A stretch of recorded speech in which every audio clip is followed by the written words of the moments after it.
Good morning, everyone. I wanted to make a sermon video this morning. I'm going to be in Ephesians 4 in the King James Version of the Bible.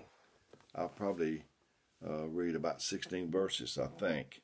But so it says, I therefore, the prisoner of the Lord, beseech you that you walk worthy of the vocation wherein you're called. And I'm a prisoner. You know, if you're a prisoner, you can't go where you want to go. You can't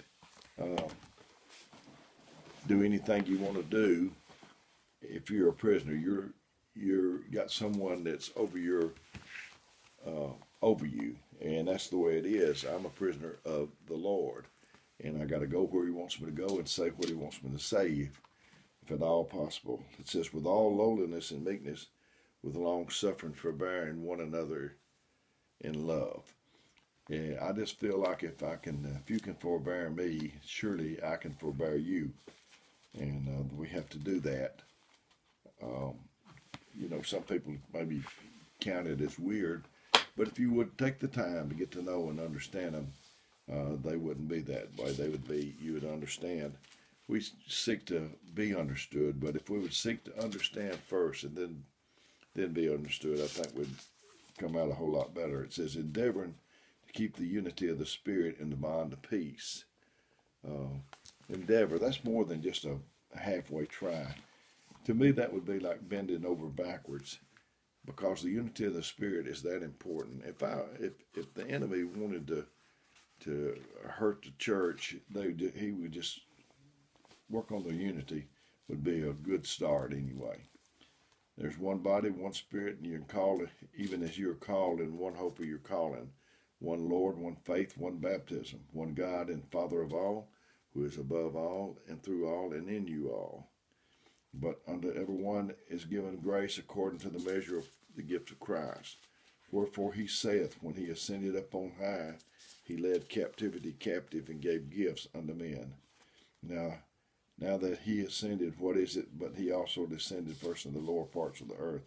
He that descended is the same that also ascended far above all heavens, that he might fill all things. And he gave some apostles, and some prophets, and some evangelists, and some pastors and teachers. Five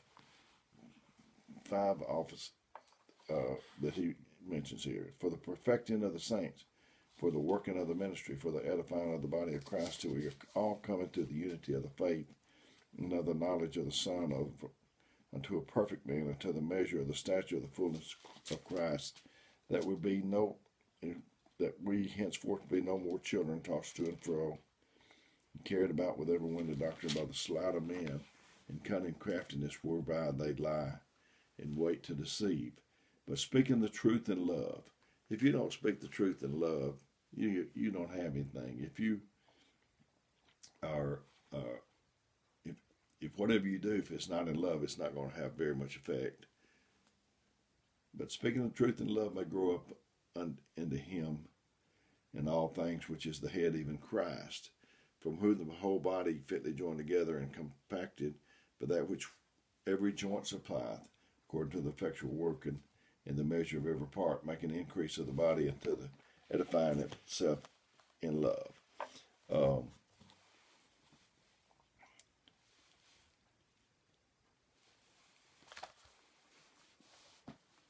About your vocation, you need to be suitable for the job, the right person for the right job. You could be the right person. You could be a good person, but not be working in the right vocation. You know, if you were in the hospital, and there's people that work at the hospital, and maybe they're in housekeeping or they're a janitor or whatever, some kind of support role. They may have been around. For years. They may have worked there 30 or 40 years, but they may have picked up on some terminology, but that doesn't make them a surgeon. And if I'm going to be operated on, I don't say if you was in a hallway and in a lot of pain and the surgeon was tied up and the janitor comes and says, well, look, I've been working at this hospital for 35 years and I've heard all about this and I'll work on you. Well, I'll just wait on the right person for the right job. My nephew, Dr. Michael Cantrell, is an orthopedic surgeon. And 2012, I had a heart attack. And I've had my shoulder done. Michael did my shoulder when I had torn rotator cuff or whatever. And he's good. He's very good. But I don't want him doing my heart surgery. And I don't want a heart surgeon. I've got a heart doctor. I don't want him doing my shoulder surgery. The right person for the right job. If you had somebody told you that an airline pilot was good on takeoffs but wasn't very good on landing, I wouldn't feel too good after we took off because knowing we're going to have to land. Edify. Somebody, whatever office you're in, you should edify, build up, benefit people, bring the right feeling. And he said, unto the measure of the stature of the fullness of Christ. When I was growing up, my Uncle Frank, my mother's brother, he lived in a real plain house. It never was hardly finished. My mother's daddy and her brothers were carpenters of sorts. They did other jobs as truckers mainly, but they knew about carpentry. And but he never finished it, and it was just sheetrock there. I don't even know if they had prepared it to paint. And he would tell me, he says, Dale, stand up there, and he'd draw a line above my head on the sheetrock, and he'd write the date. And I was so tall.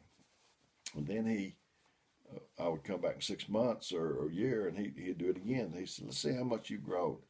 And they didn't care. It wasn't nothing fancy. And so, if you got a 1 gallon can, you can't take 5 gallons of liquid or gas or something and put it in a 1 gallon can. But on the other hand, if you take a 1 gallon and try to put it in a 5 gallon can, you've sure wasted a lot. So that we henceforth be no more children tossed to and fro and carried about with every wind of doctrine by the sleight of men and craftiness whereby they lie in wait to deceive. I saw a documentary. I was out of town, I believe, working, spending the night for the company I had had to be out of town about every week or two. And this documentary, this man approached these children and mothers in the park, and he said, do y'all think that your children won't go with strangers? Have you taught them that? And they said, oh yeah, we've taught them that. They know. You don't think they will? No. Can we do an experiment? You will be they was in a van watching on a monitor. He said, at any time you want to stop this, you can. So the mothers went and just left their children out there by themselves.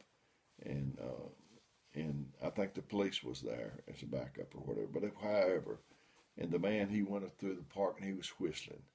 And he's saying, here's Spot, here's Spot. And he said, you seen Spot? And they said, no. And he said, come, let's help me find Spot. And 1 or 2 of them didn't go, but finally he got one by the hand and they walked out of the park. And the mother was appalled, or whatever you want to call it. So I saw another one on YouTube or something, and it was a man, and he had a dog on a leash, and he said, let's walk this dog or whatever, and they went. So if you're not grounded and rooted and grounded in the doctrine, you will follow something that you shouldn't follow. Your vocation. I remember Brother Hubert Sampson giving me an example. He said, if you had a son, maybe like 15 years old or something, and he said, Dad, can I drive the car? And you say, no, you can't drive it. Maybe the family's going to church. He said, you can go start it. Can I just move it? No, you start it. Keep asking him to move it and drive it. And the dad just let him start it. And finally he said one day, he said, well, back it up or pull it forward. And he let him do that a little bit. And then he just kept on going, maybe right around the block with him and let the son drive. And then finally one day he says, here's the key. That's the way it is in the ministry. You just don't jump in and start driving. You have to be schooled by the Lord and instructed. If I was, my son drives an 18-wheeler. If I was in an 18-wheeler this morning going any distance at all, I would be praying the whole way. I would be praying my heart out that I wouldn't hurt anybody. And that's the way this is. This is so awesome of a responsibility that you sure need help with it. I've enjoyed getting this to you today. I love you with all my heart and care about you, and that's why I'm trying to get it to you. I'm not trying to replace you, minister, or you getting to church. I'm just trying to help somebody that can't get to church, in the nursing home, in the rehab, flat on their back, sick, coronavirus, until you get up on your feet. I'm trying to help you, or if you perfectly healthy, if this will help you, I sure want to do that. I'm going to give you my number, 256-508-4410. If you need me, call me and leave me a message and let me know what you need, and I'll try to get back to you as soon as I can. But 256-508-4410. So until next time we get to do this, may God bless you.